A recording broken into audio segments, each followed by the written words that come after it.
احتراق توی فلیم تیوب بحث کاشی ها بسیار جدیه. اگر خدای نکرده کاشی از جا خودش در بیاد و بیفته داخل چمبر، همین احتمال وجود داره که تیکه هاش بره و به پره های توربین آسیب بزنه. و از طرفی وقتی یه سطحی یه سطح فلزی که فلیم تیوب باشه بدون کاشی باشه، مخصوصا توی ردیف‌های بالا، گرمای بسیار زیادی به فلیم وارد میشه و حتی میتونه متال فلیم تیوب رو از بین ببره و حتی اینقدر میتونه این قضیه وخیم باشه که ذوب کنه فلیم تیوب شما رو. و جالبه و شاید هم بده که شما با سایت گلاس و با چیک کردن چشمی نمیتونید این کاشی افتاده رو ببینید، مخصوصا وقتی بازای سوز باشید. اینقدر تشعشع زیاده که اصلا نمیشه اون کاشی افتاده رو دید. پس توی بازدیدا باید شرایط کاشی رو چک کنید، چکش بزنید، از چکش‌های پلاستیکی اون کاشی‌هایی که لغه رو شناسایی کنید و ببینید الا چرا لغو شده.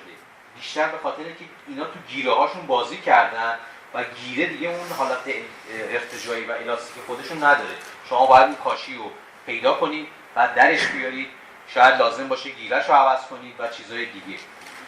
یه چک مهمی که رو کاشی‌ها وجود داره، کاشی‌های محفظه احتراق معمولاً به صورت تو این جهت به هم ضربه میزنن و اگه کاشی لغو باشه، شما وقتی رفتید روی تخته‌هایی که تو محفظه احتراق ریختن و اون بالا ردیف کاشی‌های بالا رو چک کردید، اگه کاشی تو این ستون لغو باشه، اون کاشی زده بیرون.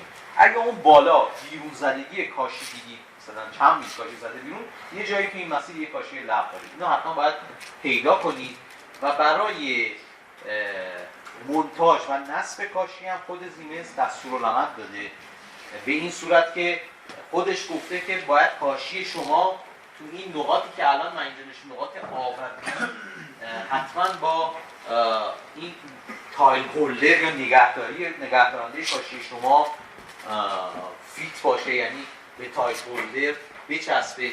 برای نصب کردن کاشی پیشنهاد دادن که باید از گرافیت استفاده کنید. بعضی جاها هم با مولکوت هم این کار رو میکنن، ولی کاشی که شما میخواید بزنید با پودر گرافیت جا میزنید. و نکته بسیار مهمی که وجود داره، اگه یک کاشی شکسته بود تو شابلونی که میذارید و میبینید که کاشی ریجکته، عوضش کردید، حتما پیچ های تایل هولدرش رو ریجکت کنید، چون اون پیچ ها با اون ترکی که بسته شده تو اون دمای کاری وقتی شما باز میکنید یه مقداری ممکنه که ببره تو حالت کشسان و به پیچتون فیل کنه، ولی وقتی میبندید اینا هیچ کدومو ظاهر متوجه نمیشید، ولی وقتی واحد میاد تو مدار اون پیچ میبره، کنده میشه و میره تو توربین و ما حادثه‌های زیادی داشتیم که پیچ کاشی فلیم تیوب رفته توی توربین. پس این پیچ‌ها شوخی بردار نیست، حتما عوض کنید.